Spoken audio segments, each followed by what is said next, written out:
Hey, welcome to the Hue Seth Show. I'm your host, Hue Seth, and we have some amazing guests today. The newest and the youngest VCs in Minnesota. And I'm excited to dive into this episode here. We're going to be discussing Noma Capital. We're going to be discussing your thesis, how your story, how did you get into VC, along with just investment strategies. So let's dive in. I'm super excited. All right, so welcome, y'all. I think it would be best for us to start with your personal story. What led up to this? Let's just hear from each of you and just hear a little bit of your story. What led up to Noma Capital? Okay, so I'm Miski, founder of Noma Capital. So the idea of the whole VC has been marinating in my head for 2 years, and it hasn't been. It's the past 3 months is when things started coming into fruition, where I connected with the president of African Chamber of Digital Commerce, Eric, who connected me with other venture capitalists in the space.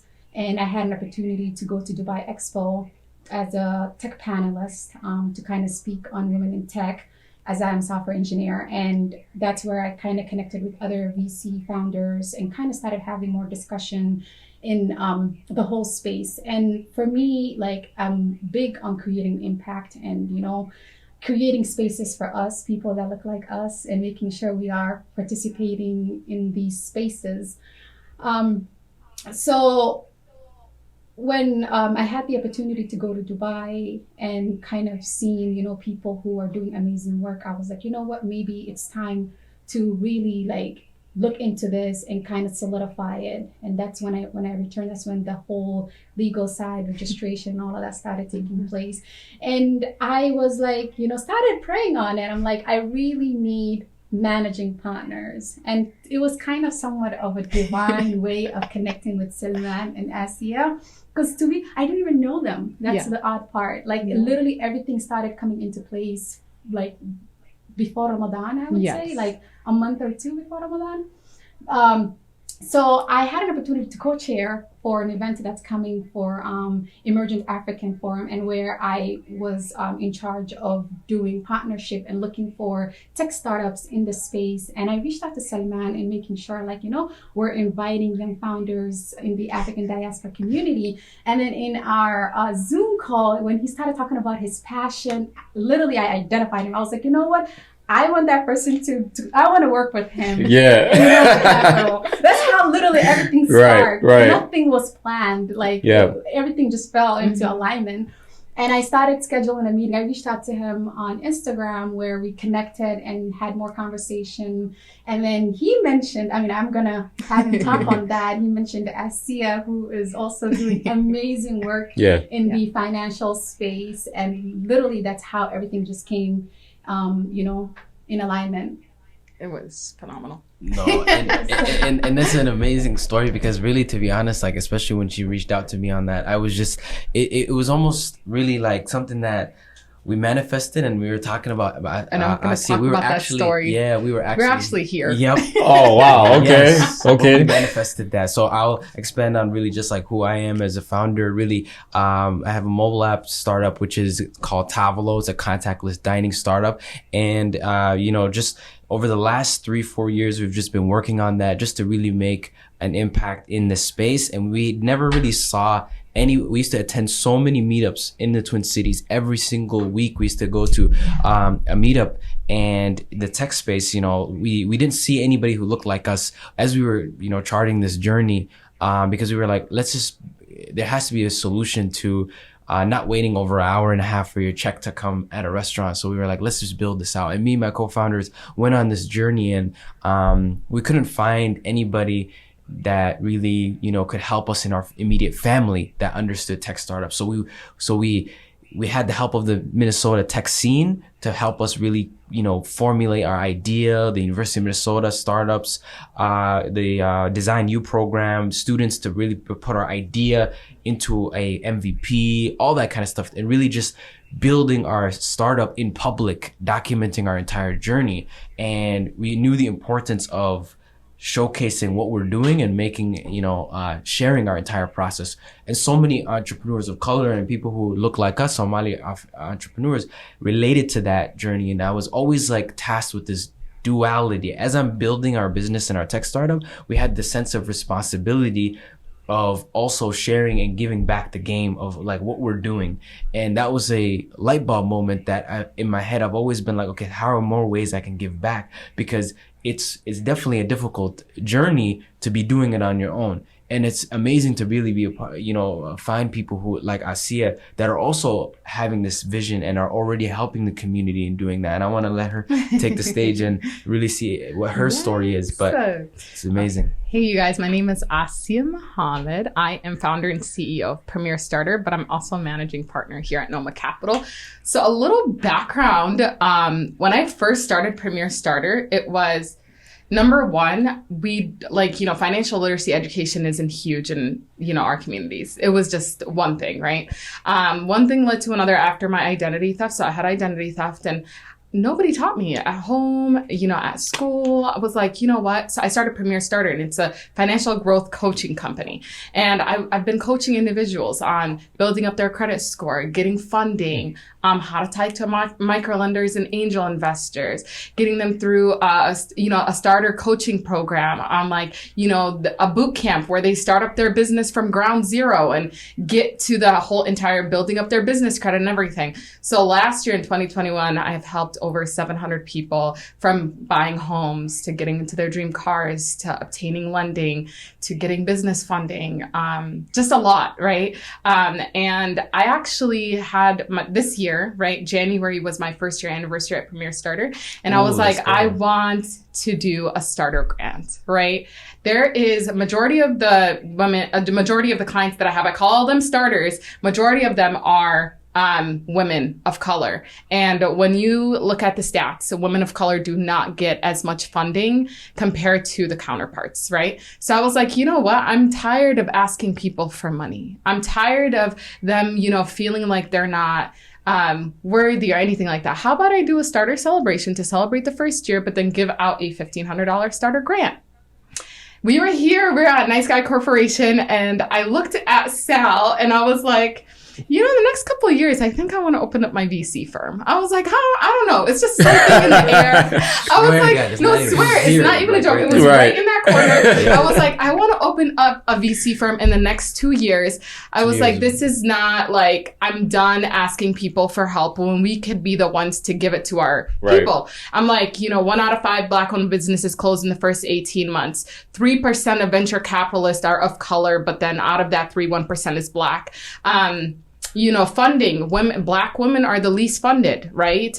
Minority communities don't get as much funding as the counterparts. So I'm like, there was just everything. And, then Sal reached out to me about Noma Capital, met Miski, and it was game over. Yes.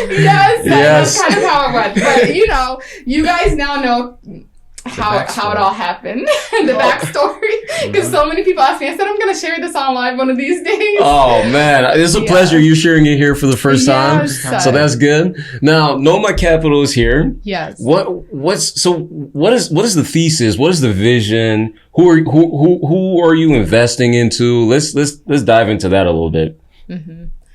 Miss, you want to go? We can break it down. You can break it down.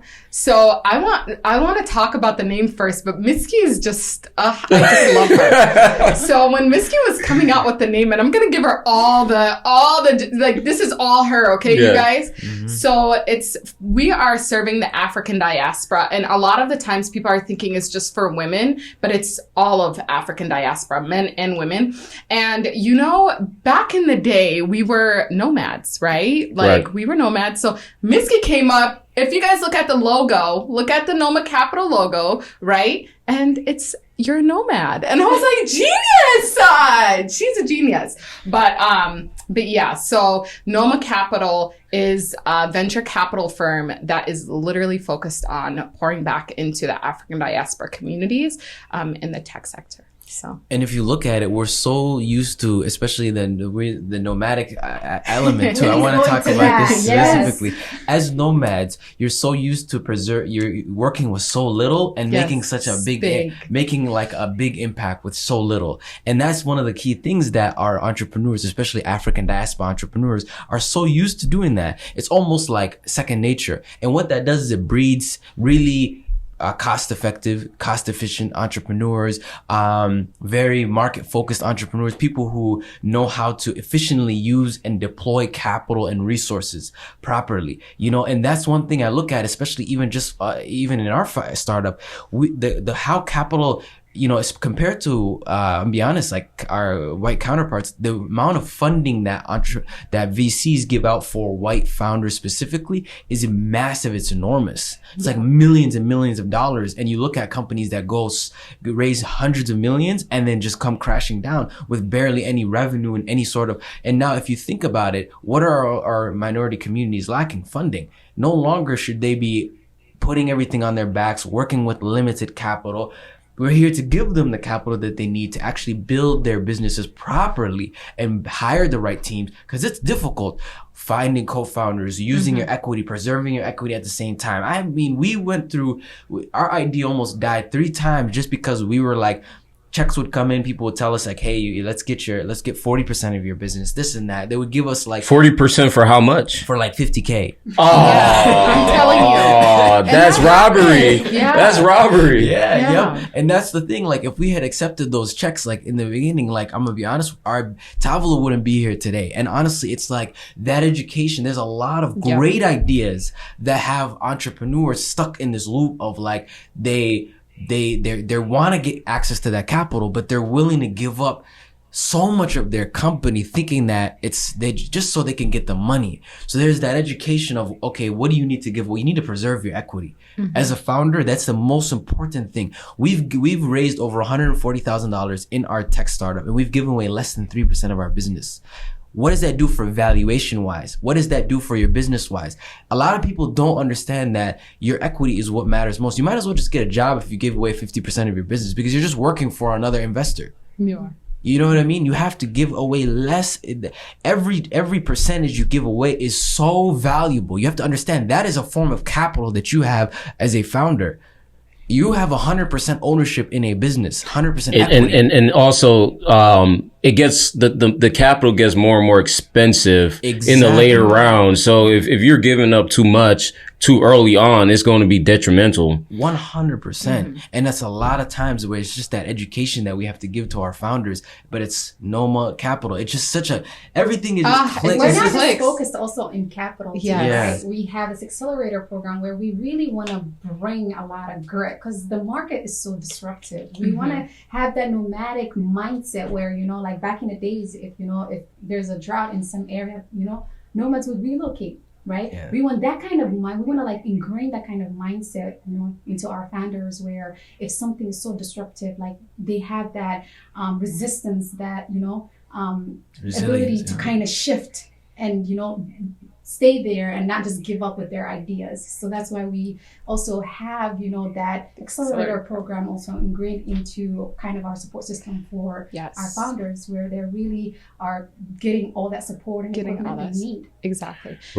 Another thing that I wanted to add on, especially with the accelerator program, statistically speaking, just individuals of color, like BIPOC communities, we have less resources and availability to resources than the counterparts, right? So not only do we want to obviously give out capital, but we want to give out those resources as well, because it is really important to have resources in place, right? Especially to have successful founders, you know, because sometimes I look back when I was starting my entrepreneurship journey, back when I was like 18 years old, and how many companies have failed in the meantime, which is great. But then I wish I had people who looked like me, because everyone I was reaching out to did not look like me. So, you know, having that is one other reason why we're super big on the accelerator program. So now we're discussing this accelerator program, and I love accelerator programs, by the way. When we think about education system, most of us are just getting education from universities or, you know, primary schooling, right? But we know that it's not teaching us anything about entrepreneurship, how to actually build a business. So now, another issue that we may come across is you receive capital, but then what do I do with the capital? Do I even have a business that can, drive a return, right? With this accelerator program, I'm excited that you guys are doing this because that is the thing that the community needs. Yep. We need that education to match the capital. Capital alone is not enough. Education alone is not enough. We need both to really bridge that gap. Exactly. So I love that you guys are bringing both. So now with the accelerator program, I want to hear a little bit more about that. How long is the accelerator program? What are some things that you're thinking of covering? I know it's not, just give us some little insights on that, right? Yeah. So do you want to I'll dive cover in? the tech part. You can start. Okay. Yeah, so the tech accelerator program is a whole encompassing accelerator. The definition for those of you who don't know, and like he was mentioning, Hue, it's not the traditional educational path. It's literally you get in and you, from idea stage, we held your hand in terms of how to formulate your idea. First of all, understanding what the difference between a regular business is and a tech startup. What is the difference? Why are tech startups valued differently in the marketplace, right? Traditional businesses are valued at a specific multiple in the industry versus tech startups. Their growth is way more exponential. So that means that they're valued a lot more. With a small team, you could scale so fast across the entire world. So going back to like what the program will entail, it's really a curriculum dedicated to how to pitch properly, how to really create an MVP, what is an MVP, and how to bring your idea from just an idea to an actual product that people can use in the marketplace. And you'd be surprised, a lot of people who don't know that, an MVP, anybody can create an MVP for very cheap. And you could go expand on how it works in the tech side of things, what an MVP actually is. Yeah, so like say you have an idea, right? First of all, you have to kind of go through different steps into like putting into a sketch, kind of creating attributes of like, well, I don't want to get to the nitty-gritty data, but basically you kind of turn it into an actual product where you can either showcase it for people who, future investors or actual users, and you can take it to another level where you can actually scale it and people will actually use it, kind of be able to download it. And that's where you're going to create some level of traction. And you can take that data you collect from your MVP, from your app, or any idea that, put it into the most viable product, and kind of go to, because a lot of VCs also kind of focus on apps, ideas that have traction. So then once you have that data, then you could be like, you know what, hey, this is the idea I have. I created into tech product, and now this is the number of users I have. This is, the problem it's solving. So it kind of gives you more credibility when you're asking that capital.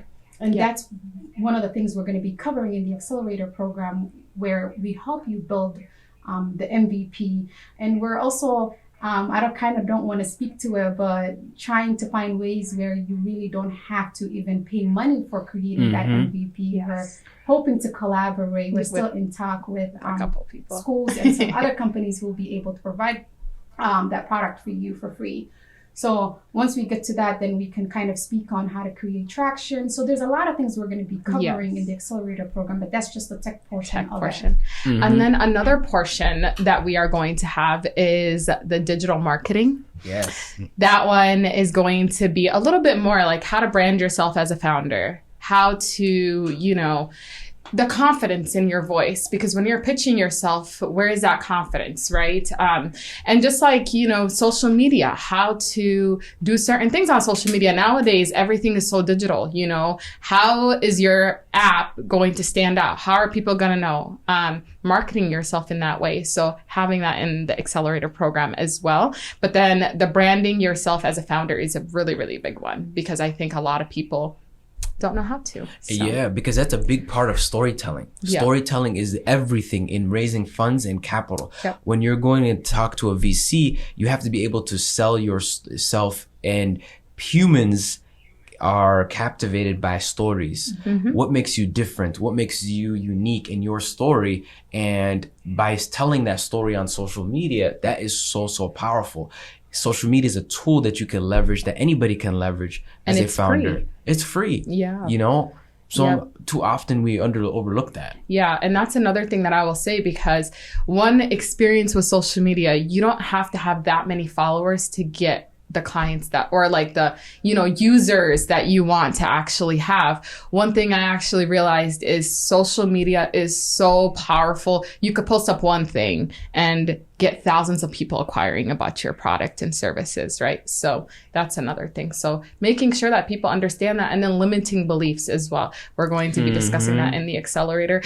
As be Black founders, or just the diaspora period, there's so much that we came through, so much that we battled, so many things, and just making sure that founders understand that they are heard, that we do see them, that they matter, and that not having those limited beliefs and not stopping yourself from doing anything, like anything you set your mind to, like you can do it, but just making sure people understand that, because the only thing that's really stopping you from you and where you're at right now is just right here. So, it's not even, a lot of times it's not even the capital that limits you. It's not even the capital. It's because just a lot of people have the capital. Yeah, they do.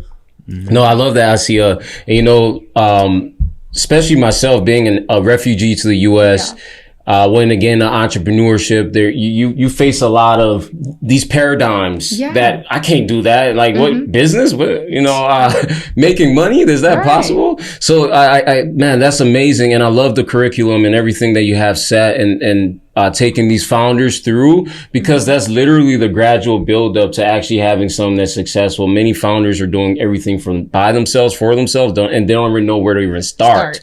So the fact that you guys are addressing that is amazing.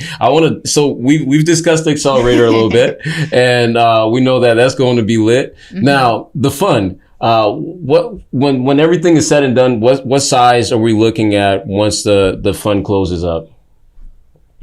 Our goal is 50 million as of now, and we're focusing on the African diaspora community, as we've mentioned before, and women entrepreneurs.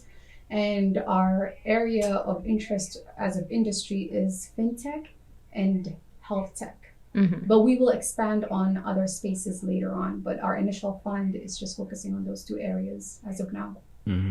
Yep.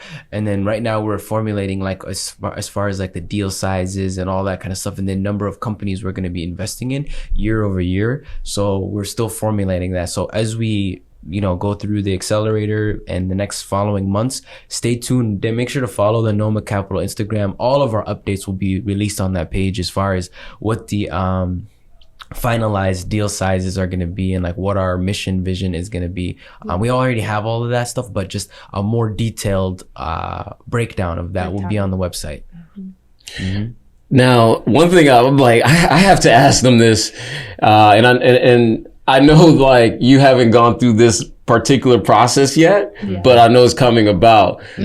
How do you guys see yourself choosing out a company? Like, we're going to invest into this. I know there's a thesis, but even if a company meets your thesis, you may not like the founder, whatever. Let's say a reason that you don't want to invest. Like, how are you guys going to, overturn that or choose and say, hey, even though there's this issue or that, I like this. I believe that this founder or this startup is the one, and maybe the other one or two may be like, nah, I'm so sure that it's not. How are you planning on navigating that? We have a criteria written down. Okay. And it's beyond idea. We're really focusing on the people. The people, okay. The founder, the team. There's more to it. Absolutely. And it's really just like, to be honest with you, it's actually a lot easier to identify people who are really focused on changing their environment and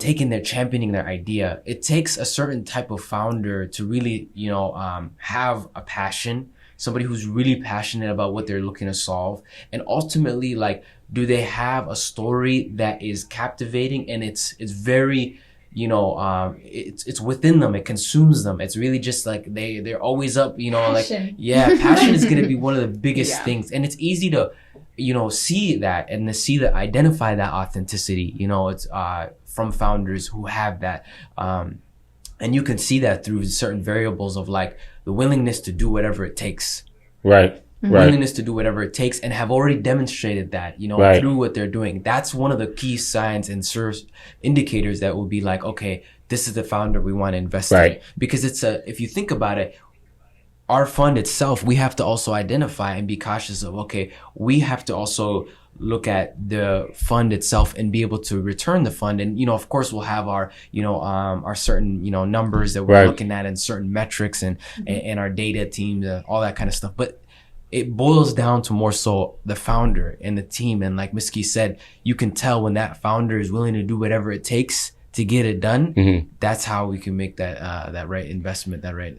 Okay. And then another thing is you're going to learn as you go, right? So Right. we have our criterias, we have everything, but it's just for us, number one, for us to stick as a team as well. And like Yeah. for us to really we understand each other so much without even trying that we just will look and be like, okay, like we already know. Okay. It's like we're the dream team. I don't know how to explain Right. it. You know what I mean? So just like making sure that the criteria is met. Right. Another thing for me, yes, it's the passion, but it's also like, what impact are you looking to make as well, right? Yes. Like impact is really important. Like, are you just looking to not do anything and you're just trying to come up on some money? We can't, those are a couple of things that we are going to look at because impact is really, really important. And it boils down to our mission too. Yeah. Right. We are not in it for the money. We're in it to create an Impact, right. to make Yep. change. Right. We want to bring real, tangible change. Right. And To our that's what, communities. our main drive is. Mhm. And, that's the kind of energy we also want to attract. Right. Yeah. And I love that because focusing on impact is what is actually going to bring that capital anyways, right? And I think oftentimes we chase the bag and then we lose sight of what's actually most important. Exactly. Right. Especially when most of Africa, when you think about it, we all come from a cash economy. Right. It's like, we get the cash, we're done. We get the cash, Right. we're done. So like when it comes to talking about investments or even like the credit portion or any of Right. those things, it's really hard for people to grasp that. So like when I'm talking to a founder or when I'm speaking to a newer business owner, when they jump to, I want to make this much money right away, it's concerning because yes, you can make money, but also remember that this journey, the money's that's not what's going to keep you going. Right. So just knowing that you actually love, and the thing is, you don't have to, you could say like you're getting into this and it's not your end goal, right? Right. My end goal wasn't where I started,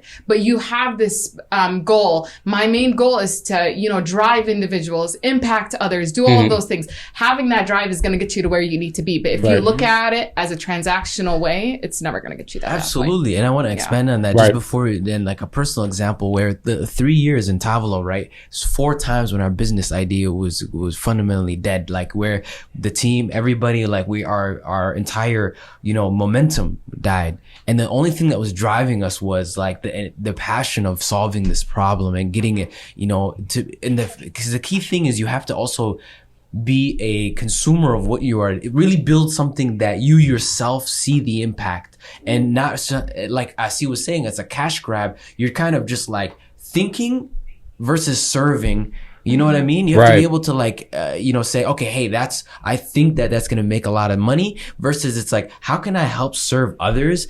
What we care about is the restaurant owners. These restaurant owners are literally, they're losing business. Their entire livelihoods are dependent on people coming into the restaurant. Our passion was bringing people in. We didn't care about what we were charging the restaurant. We're giving our product away for free. We were not giving away. We never made any money on Tavolo. Our solution is never going to be profitable until year 5 in our projections. So it takes a certain level of commitment to understand that and to be able to push through that and not a money making aspect. It's not always about the money.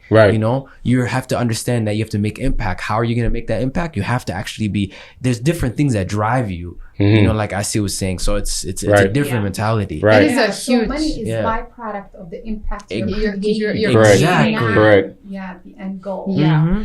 Because, and that's another thing that like, you know, especially even in my programs and stuff that I've been pushing people to think about is getting away and calling all of, you know, now we have to come up with nicknames for the Noma Capital founders. But we don't call them the founders, but I call my nomads. Right. the nomads, right? Yeah. I call Hey, my clients that's what- starters, right? And we all start somewhere. So starting to unlearn, starting to believe in yourself, starting to do all of those things. And it's really, really important because a lot of what happens is people care about the money so much where they lose their vision, Right. you know, because the money might be gone. You might lose it and you might have to start over. You might have to do so much. Pivot, You have to, you know, change, goes ups and downs. What are you going to do when you hit rock bottom? Are you just going to stop? Oh, this is a new idea that I'm looking for. Right. Or is that idea something you're driven and you know it's going to Right. work? Right. Right. That's what we're looking for. Man, I see ya. That's I just had to You're go not really just about fast. to drop that bomb and we move on right there.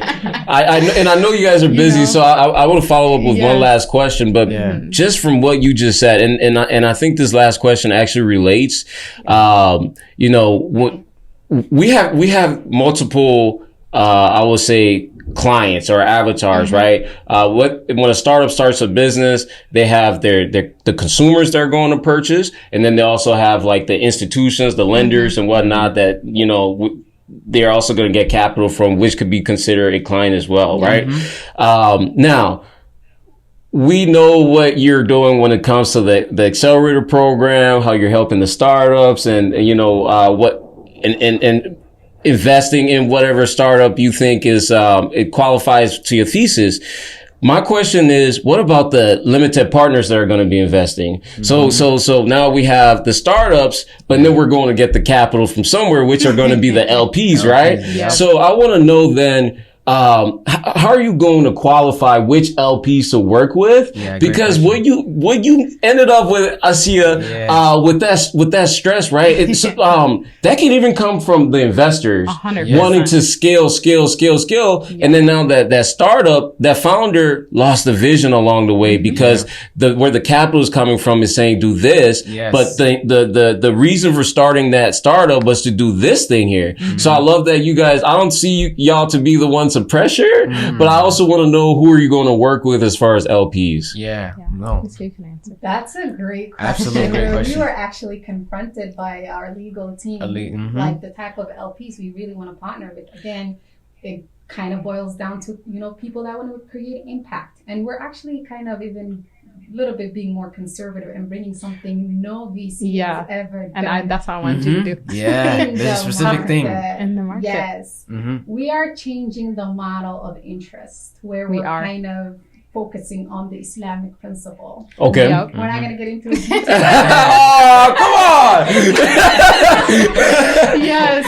Yeah, because as we were talking to our legal team, we really threw a wrench in the conventional LP model, Right. of like raising LP dollars and what the return is going to be. We said, you know, hey, we're not going to be going about the conventional interest-based model. We're going to change that model, and we're going, as we finalize and publicly and make that statement, we're going to go into detail. But it's really just like every step of the way, we're not going to answer your question, like, are you going to be holding the LPs accountable? Absolutely. Yes. The LPs we partner with have the same vision as our fund. It's the same direct vision that we have. We're not going to let that sway that because the money is plentiful when you just expand to everybody and you're just like, hey, I just want to get dollars in, and then you just want to go ahead and just start investing right away. But then your mission gets tainted, like you mentioned, like the overall vision gets very, very shaky. Right. And that's something we are absolutely not,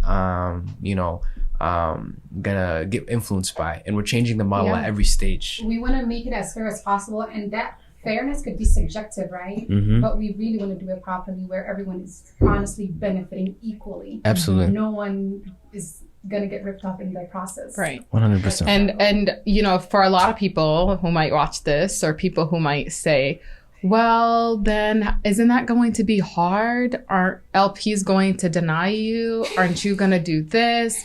And you know what our answer is? we don't care. We are okay. I love it. Okay. I love it. I love it. You know, because if you want change, you have to be the change. Right. You know, if you want to kick something down, the doors that have already been up, we're willing to kick those doors down. I don't care how long it takes. I don't care if it takes us years. I don't care if it takes us however long it's going to take. This is a new face. You guys, you know, there's a lot of things that we could get into when it comes to just ways things have been for a long time, and we're doing it differently. So we are as authentic as we could be. We are bringing our true selves into the space. We're not just coming here and replicating anything. We're it's gonna be different. You know, when we said there's a new VC firm in yes, this is gonna be the next Silicon Valley. Don't play with and by the way, I shared on my Instagram the other day. I had to change Sal's name in my phone from it was just Sal for all these years. I just had him there as Sal. Yes. So when I got the news, I changed it to Sal the VC. So you know, and these things are necessary, but I want our audience to know how to reach out to y'all. They can reach out. They can follow us on Instagram first and foremost. Noma Capital, just all one word. You can follow us there on Instagram, Twitter, and TikTok. We have the same handle. Follow along the journey as we document and and fill out we're gonna be documenting this stuff, you guys. Absolutely. Ooh, okay. It's gonna be from starting it. Okay. Okay. So, yeah, and then you could also you can go on the Noma Capital website as well, just noma.capital.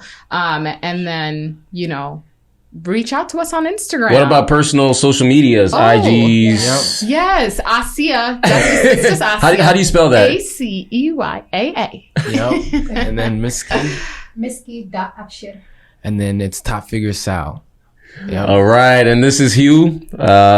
Thank you guys for joining us today at the Hue Seth Show. It's been a pleasure. Woo! Thank you guys man, this has been such a good recording. I could keep going with this all day, but I'm just so thankful for having y'all. Thank you for joining us. You guys have a good one.